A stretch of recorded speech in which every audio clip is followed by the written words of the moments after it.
Hey, what's going on out there, everybody? This is Sammy Lega here representing Team JVS, here to give you guys another review straight from TIFF 2023. We had the honor of being able to go on site and checking out amazing slew of great films from amazing filmmakers and amazing artists in general. Here to talk about Evil Does Not Exist. This is straight from Ryûsuke Hamaguchi. So if you've seen Drive My Car, you know, easily one of the best films. Like, amazing performance, amazing film. And so I was immediately drawn to this just off of this man's name. And I think that Iko also helped with her contributions to the story as well, much like she did with Drive My Car. Now, this is starring Ryûsuke Hamaguchi. He plays the role of Takumi. Takumi has got a daughter. Her name is Hana. They live in a village close to Tokyo. And basically, somebody wants to build something. They want to build a site, kind of like a tourist kind of thing, and they kind of trying to place a septic tank really close to Takumi's house, and also close to the water reserve. And the residents are kind of like, oh, okay, this seems like it could be something, but no, we are codependent, not only in our water supply, but we also need the land for hunting. We need to be able to have open line of communication.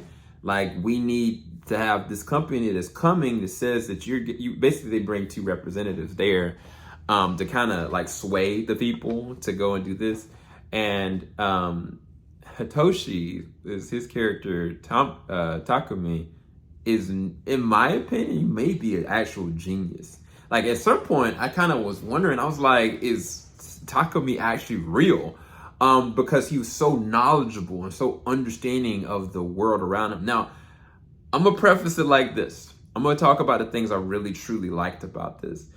I think that Hitoshi's performance, ooh, he is amazing. He is so good in this that it threw me off. Like, I was like, his role in this is so commanding and so like fierce but calm. Like, he's never overacting, he's never overreacting, he's never showing a place of anger. It's the most calm but understanding, like, no, this is not somebody you want to cross, because they understand everything. That's his role, and his role was so well done. And it's such an interesting contrast to the person playing the role of his daughter, Hana, because she's understanding. I think she's learning from her dad, but she's kind of like out there. Like, she's kind of like all over the place, so to speak. And even in the very beginning, like, there's a scene with him kind of walking and showing her. So she's very information driven. She's like a sponge.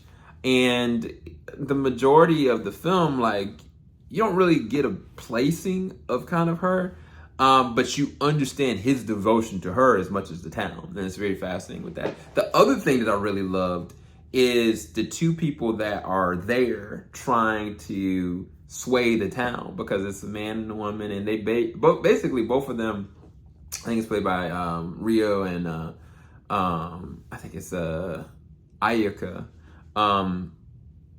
Both of their characters are trying their best to articulate what they're actually needing to do, but then they start to get all these facts and they don't know what to do with it. And like, their actual human reaction is the story. Like, both of them, when they're on screen and when they're developing certain relationships and understanding the town, finding value in the town, like, it becomes a very fulfilling ride to see where it's going.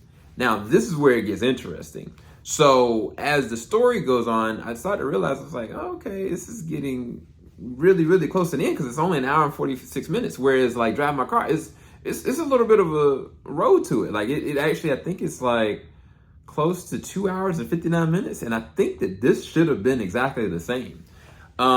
This could easily be a small little mini series, the way that it actually ends. Because it ends, when it ends, that's when I started having problems. But I'm going to go into some positives before I get to there. The cinematography and the elemental vibe of what's going on. Like, there's, of course, scenes where they're driving, and of course he can film driving scenes and communication amazingly. But then there's scenes out there in the woods where basically when they were using exposition, there's a moment where they were kind of having a town hall meeting and talking with the different two people. They were describing at certain levels of town.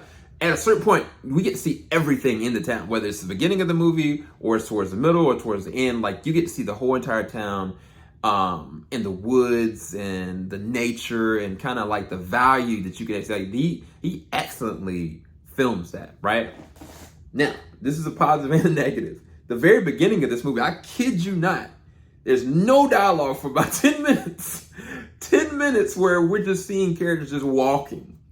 And maybe there's a small little utterance, and then that's just it. And there's a lot of scenes like that, and it makes you value the land, which is basically the symbolic nature of what's happening, why they're fighting so hard for it.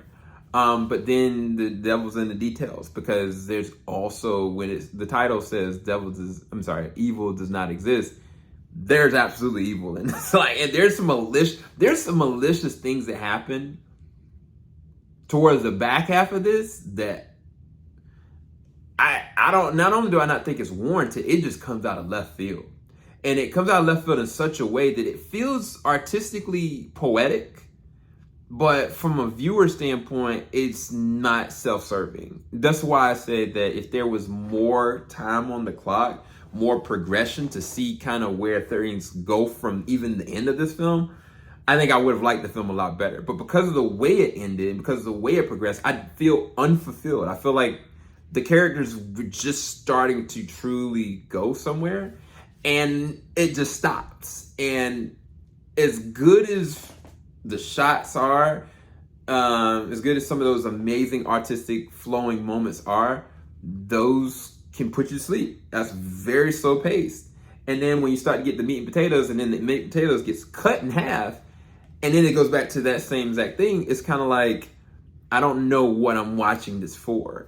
And it's crazy because I think the directing is well done. The acting is actually well done. The story in itself, the setup for the story is great. It just ends.